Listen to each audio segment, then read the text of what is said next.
There's one kind of movie death that's known to hit audiences more than any other, that being the sudden last-second demise of a character who was mere moments away from keeping themselves alive. Whether they were about to be saved, thwart their killer's plans, or were the victims of a harrowingly cruel plot twist at the very last second, the following characters, good guys, bad guys, and everyone in between, were all seconds away from narrowly avoiding a grisly fate, but were caught off guard and then killed anyway. I'm Josh from Whatculture.com, and these are 10 movie characters who were seconds away from surviving. Number 10. Rachel Dawes, The Dark Knight. The big turning point in Christopher Nolan's revelatory The Dark Knight comes around the halfway mark, where the Joker is thrown into police custody and reveals that Batman can only save one of his latest victims, those being Gotham's White Knight District Attorney Harvey Dent, or Dent's partner and Batman's love interest Rachel Dawes. Joker gives Batman and the Gotham PD the locations of the doomed pair, and the Cape Crusader races off to save his love Rachel. Only when he gets to the address he realizes he's been bamboozled, as he finds Dent instead of Rachel, who is then killed in an explosion just as the slower police arrive outside her location. They are so close, but they're just no Batman. The reveal that Joker switched the locations is a harrowing one on first viewing, hammering home the villain's uncaged insanity and twisted genius, but it's also one of the most important plot points in the entire trilogy, guiding Bruce Wayne's decision to give up the Batman mantle in the next film and inadvertently turning Dent into Two-Face along the way. For anyone who thought someone as innocent as Rachel was going to make it out the film unscathed, her sudden and avoidable death hits like a ton of bricks. Number 9. Wash, Serenity. Firefly was a show populated by fantastic characters, including Nathan Fillion as hardened ship captain Malcolm Reynolds, Gina Torres as his loyal right-hand Zoe Washburn, and Adam Baldwin as big-hearted mercenary Jane Cobb. But the most popular player had to be the lovable master pilot Hoban Washburn, the husband of Zoe and the perfect character to get the gang out of a jam when they needed him. In the sequel movie Serenity, which was released when Firefly was unjustly cancelled after just one season, Wash is on typically heroic form in the film's final act, where he's forced to pilot the titular ship through a deadly battlefield. He succeeds, of course, but just as he starts to celebrate his victory, he's impaled by a massive spear and dies instantly. To say it's a shocking death would be an understatement, especially when you consider the character's popularity, but the toughest part of it all is that if he just didn't celebrate his work and left the crashed ship as soon as it landed, the spear never would have blindsided him. Number 8. Dobby, Harry Potter and the Deathly Hallows Part 1. In the Harry Potter series' epic finale, many fan-favourite characters are tragically killed, including Mad-Eye Moody, Hedwig the Owl, Fred Weasley, Severus Snape, and countless waves of iconic villains, including Voldemort and Bellatrix Lestrange. But the most left-field and hard-hitting death of them all belongs to Dobby, the former mouse elf of the Malfoy family whom Harry freed from slavery years earlier during the Chamber of Secrets. In the final act of the Deathly Hallows' first chapter, Dobby returns and saves Harry and his friends from Bellatrix, then uses his powers to teleport them to safety. As they teleport away though, Bellatrix throws a knife which follows them to the secluded Shell cottage, and when they arrive they learn that Dobby has been mortally wounded. Though some solace can be taken in the fact that he dies saving his closest friends, it still hurts all of these years later that he was so close to making it out alive, but just wasn't quick enough with the apparition spell to save himself. Number 7. Marvin, Pulp Fiction.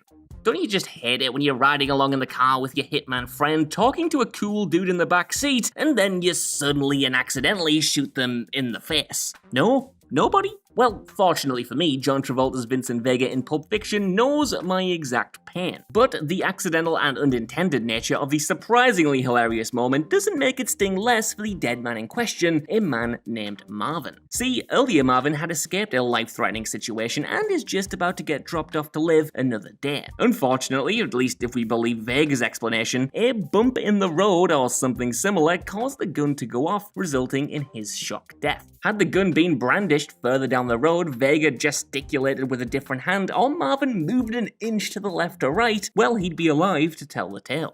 Number 6. Simon, Fear Street Part 1, 1994.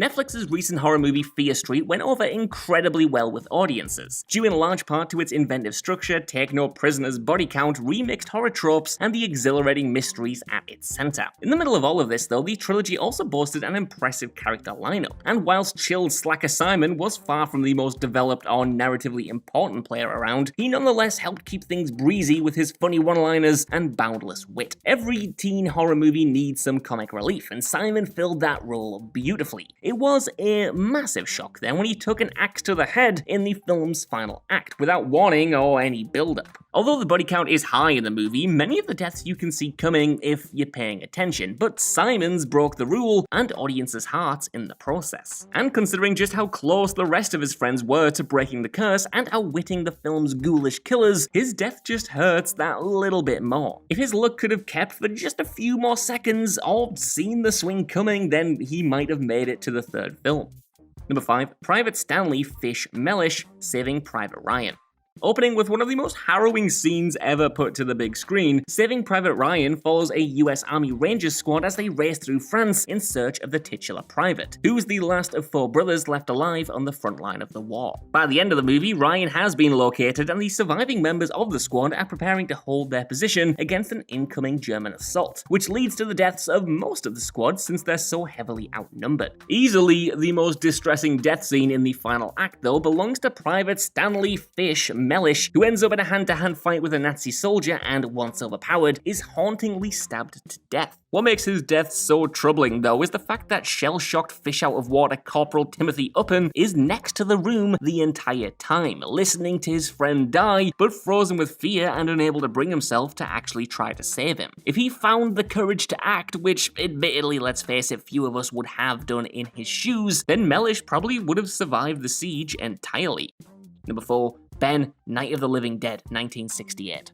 George A. Romero's influential zombie classic set in motion modern cinema's love for zombie movies, and broke all the rules in the process by casting black stage actor Dwayne Jones as protagonist Ben. After hiding from the ghouls who are attempting to eat their flesh, Ben takes control of a small band of survivors with his calm and collected leadership skills. But the group is eventually torn apart by petty squabbles to such an extent that Ben is the only person left alive at the end of the film. At least, that's how it looks anyway. With the other survivors dead and gone, Ben hides out in a locked cellar, and emerges when he hears humans taking out the remaining zombies outside. Day saved, right? Well, when he rushes out to meet them, they see him as a zombie, despite the fact that he's talking and holding a gun, and shoot him dead. Controversial at the time for being such a striking progressive commentary on racism in America, Ben is only killed because he's seen as a threat, and if the militia had just taken a moment to assess the situation, they'd have seen that he was just a man looking for help, and he would have survived his traumatic ordeal. Likewise, had Ben slept through the commotion or just been slower on the draw, he might not have met his fate.